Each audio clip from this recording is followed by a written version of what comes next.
செல்லும் கடிசெறிந்த சந்தன சுகந்தமே அணிந்து குன்றவனலம் பொருந்திட வளர்ந்த வந்தனை எனும் பெண்ணாள் தனையணை மணவாள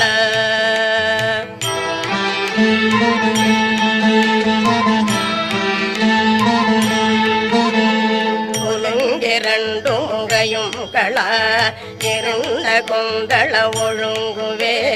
உறங்கும் அம்பகமதும் செவ்வாயதும் சமைந்துள்ள மடந்தைமார் கொஞ்சும் புந்தொழிலும் காலோரும் சண்டன் செயலும் சூடே கொண்டு அங்கம் படரும் சீழ்நோய் அண்டம் தந்த விழுபாள் நோய் பூஜை